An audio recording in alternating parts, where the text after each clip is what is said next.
I don't remember the last time I truly felt happy in my marriage. Our house, once a warm, inviting space, has become little more than a shell, quiet and empty. Jake and we live under the same roof, but we might as well be strangers. He leaves every morning, often before I even wake up, and returns late at night. The silence between us has grown so thick that it's suffocating. I've become just another part of the background, like the furniture he barely notices.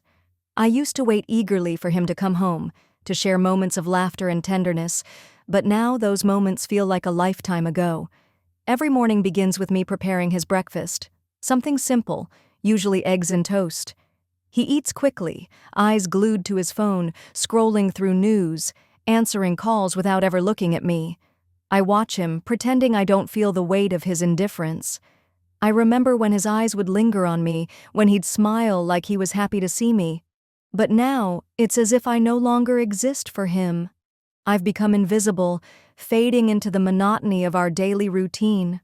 I can still remember the last time he looked at me that way, like I was the most important thing in the world. We were sitting on the couch, laughing over something silly. His gaze was soft, full of affection. I could feel his love then. Now I just feel like I'm performing a role. I'm not his partner anymore. I'm the housekeeper, the one who takes care of everything while he lives his life outside, in a world that doesn't include me. I try to tell myself it's not too late, that we can fix this, that we're just going through a rough patch, but deep down, I know the truth. The distance between us has been growing for years, and it feels impossible to bridge. I don't know how we ended up here, how we went from lovers to roommates, but I can't help but wonder if there's any way back. The thought makes me ache, but I'm not sure if it's too late for us. So I keep going. I make his breakfast, tidy up after him, and wait for him to come home. Just another day, just another lonely evening. And I wonder, as I watch him leave again, whether there's something more to life than this emptiness. It was a late afternoon when I decided to take a walk through the city, something I hadn't done in years. The world felt different today, like there was something just out of reach. As I walked, I heard my name. Clara? I turned to see Kevin, an old friend of Jake's. We hadn't spoken in years, but seeing him felt like a breath of fresh air. He had that familiar grin, and his voice was full of warmth. "Kevin, wow, I didn't expect to see you," I said, surprised. "It's been too long," he replied, his smile still wide. "How've you been?" I shrugged, unsure how to explain the emptiness I felt. "Same old," I said weakly. Kevin didn't press me. Instead, he asked, "How about a coffee? There's a little cafe nearby. I promise I won't bite." I hesitated, then nodded. Why not? It was a chance to escape the routine for a while. We walked to the cafe, and as we talked, I found myself laughing, really laughing, for the first time in ages. The conversation flowed easily, and I felt lighter, more alive than I had in years. When it was time to leave, Kevin gave me a smile and said, "I'll call you sometime." Don't be a stranger. Something inside me stirred. For the first time in a long while, I felt seen. After that first coffee with Kevin, things changed, though I wasn't sure exactly how. We began meeting more frequently, catching up in quiet cafes or walking around the city. The conversations were simple at first, talking about life, work, old friends, but with each meeting I started noticing the way he looked at me. His eyes lingered a bit longer than usual, and the compliments came easily. "You look great," he'd say, or "You always know how to make everything seem brighter." I laughed them off, but the truth was it felt good to hear. I hadn't realized how much I missed feeling desirable, how much I had longed for someone to look at me that way. The more Kevin complimented me, the more I started to notice the way my heart fluttered. I knew it was wrong, that it was dangerous. He was Jake's friend after all. But the attention, the validation, was like a drug I hadn't realized I needed. Messages between us became more personal, a joke here, a small remark there, and suddenly, I found myself looking forward to his texts, the ones that came late at night when everything was quiet at home, when Jake was already asleep or distracted with his own work. Kevin's words made me feel wanted, like I mattered. It was confusing. I knew I wasn't supposed to feel this way. I was married, after all. But when you live in a relationship that feels like it's slowly dying, it's easy to mistake the warmth of a spark for the fire of something more. One night, after another lighthearted exchange, I found myself thinking about him more than I should. The dull, routine life I shared with Jake seemed to fade when I compared it to the excitement that came with these moments with Kevin. It wasn't that I wanted to leave Jake, but I couldn't deny that being around Kevin made me feel alive again. I tried to push these thoughts away, but they kept coming back, one after another. I couldn't ignore them anymore. It wasn't planned, of course. It never is it? After weeks of meeting for coffee, walking in the park, and sharing laughter that felt like a distant memory, Kevin invited me to his apartment one evening. He said it was just to hang out, catch up properly. I hesitated, but the pull to be around him, to feel something that wasn't dull or empty, overpowered my better judgment. When I arrived, we talked for hours, sitting close on his couch, sipping wine, the easy chemistry between us undeniable. The air around us felt charged, like a storm waiting to break. I could feel the tension in my own chest, a mixture of guilt and something else I couldn't quite name. And then, suddenly, he was closer. His hand brushed mine, just a small touch, but it felt like everything. "Clara," he whispered, his voice low, his gaze intense. "I've wanted to do this for so long." Before I could react, before I even had a chance to stop him, his lips were on mine. The kiss was soft at first, hesitant, as if testing the waters. But once it happened, everything inside me shifted. The world outside disappeared, and for those few moments, there was only him and me. His kiss was warm, urgent, and it sparked something inside me that I had long buried. I didn't pull away. I didn't want to. When we finally broke apart, breathless and disoriented, my mind screamed at me to stop, to tell him I couldn't do this, that I was married. But the words didn't come. Instead, all I could think about was how it felt to be wanted, to be seen. "I shouldn't have done that," Kevin said, his voice barely audible. I nodded, knowing it was wrong, knowing this was a line we'd just crossed. But at that moment, I couldn't find the strength to push him away. I left his apartment later that night, but as I walked back to my car, I could feel the weight of what had just happened. Guilt, shame, regret. And yet, in some strange way, it felt like the first time in a long time that I'd truly felt alive. The confusion was overwhelming. What had I just done? The days that followed felt like a blur. An emotional roller coaster I couldn't control. Each time I saw Jake, I forced myself to act normal, to pretend like nothing had changed. But inside, everything had shifted. Every glance at him felt like a lie, a mask I struggled to keep up. I kept thinking about Kevin, how his kiss had made me feel, how he made me feel seen and alive in ways Jake hadn't in years. And with each passing day, the weight of what I had done grew heavier, but it didn't stop me from reaching out to Kevin. We continued meeting, despite the guilt gnawing at me. Each conversation seemed to pull me deeper into a world I knew I shouldn't be in. Our exchanges, once lighthearted, became more intimate, his compliments sharper, his touches more lingering. I found myself waiting for his texts, each message from him a reminder that I was still desired, still noticed. It felt like a breath of fresh air in a life that had been suffocating for so long. But there was always the undercurrent of guilt, of knowing what I was doing was wrong. I'd look at Jake, and he seemed oblivious, lost in his own world. It hurt to see him so distant, but it also made it easier for me to slip further away. I told myself that what I was doing with Kevin didn't mean I didn't love Jake, but the truth was, my feelings for Kevin were beginning to eclipse anything I felt for my husband. Every time I returned home after being with Kevin, the emptiness of my house felt even more pronounced. It was like I was living two lives, one with Jake, full of routine and neglect, and another with Kevin, full of desire and excitement. The contrast was painful, yet somehow thrilling. I couldn't stop myself. I'd text Kevin, we'd meet, and each time I walked away from him, my mind would be spinning with a mix of pleasure and guilt. I was losing control, but I didn't know how to regain it. Kevin's attention was like a drug, and I was addicted. I didn't want to hurt Jake, but the more time I spent with Kevin, the more I realized that I was no longer sure what I wanted. Was I looking for something I couldn't find with Jake? Was it too late to save my marriage? Or had I already crossed a line from which there was no return? Each encounter with Kevin made me feel wanted, alive, and free, but every moment I spent away from him reminded me of the distance growing between Jake and me. The truth was, I didn't know how to fix any of it. It wasn't long before Jake started noticing. The tension in the house grew, and it wasn't just in the silence, it was in the little things.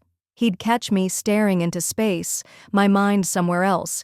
He'd ask, "What's wrong?" And I'd quickly offer up a weak excuse, a lie that he wouldn't question. But deep down, I knew he could sense the shift. One evening after dinner, I felt his eyes on me as I cleaned the kitchen. I didn't meet his gaze, afraid he might see right through me. I kept my back to him, wiping down the counter in slow, deliberate motions, hoping the action would distract me from the guilt I was feeling. But I couldn't escape it. "Clara," Jake said, his voice softer than usual. "You've been distant lately. What's going on?" I froze, my heart racing. How had he noticed? Had I been so obvious? I turned around to face him. "I'm fine," I lied, forcing a smile. "Just tired, I guess." But Jake didn't look convinced. He studied me for a moment, his gaze flickering with concern, then frustration. "I don't know," he muttered. "It feels like you're not really here anymore, like I'm talking to a stranger." The words hit harder than I expected. He was right, in a way. I wasn't really there, not with him anyway. I felt like a ghost in my own life. I wanted to tell him everything, to confess what I had done, what I was still doing, but the words never came. I couldn't bring myself to hurt him, to destroy what little was left between us. So, I kept up the charade. But the cracks were showing. Every time Jake asked me about my day, every time he tried to engage with me, I found myself withdrawing further. He noticed the long hours I spent on my phone, the late nights out, the excuses I made. He stopped asking questions and started watching me closely, his silence louder than any confrontation. It was like he knew something wasn't right, but he wasn't ready to face it. I wasn't ready either. The guilt and the fear were overwhelming, but every time I saw Kevin, it felt like a brief escape from the mess I'd created. He made me feel like I could breathe again. His texts, his attention, they were like a lifeline in a life that had become increasingly suffocating. And as I returned home to Jake, the distance between us seemed impossibly wide. I told myself that it would be okay, that things would get better eventually, but deep down, I knew we were already too far gone. The weight of my own lies was pulling me under, and I wasn't sure if there was any way to stop it. It happened one night, when I least expected it. I came home from another late meeting with Kevin, my mind still spinning with the rush of excitement and guilt that always followed our time together. I opened the door quietly, hoping Jake was already asleep, but when I stepped inside, I found him sitting on the couch, waiting. His eyes were dark, his expression unreadable. "Clara," he said, his voice calm but laced with something else. "We need to talk." My heart sank. I knew in that moment that everything I'd tried to hide was about to come crashing down. I stood frozen in the doorway, unable to move, unsure of what to say. The weight of the truth pressed down on me, and I could barely breathe. "I know," Jake said, his voice barely above a whisper. "I know about you and Kevin." I felt like the floor had been ripped out from under me. The shock of hearing those words was almost too much to bear. My mind raced, trying to process what he was saying. How did he know? Had he been watching me? Had he figured it out on his own? "Jake, I started, but the words caught in my throat. I couldn't even look at him. How could I explain this? How could I make sense of something so wrong? "You're not the only one who's been paying attention," he said, his voice steady but thick with pain. I knew something was off for a while. The late nights, the secretive messages, the way you look at him when you think I'm not looking. I've seen it all." He paused, the pain in his eyes more than I could bear. "I asked Kevin to keep an eye on you," he continued almost mechanically. "I needed to know if you'd cross that line."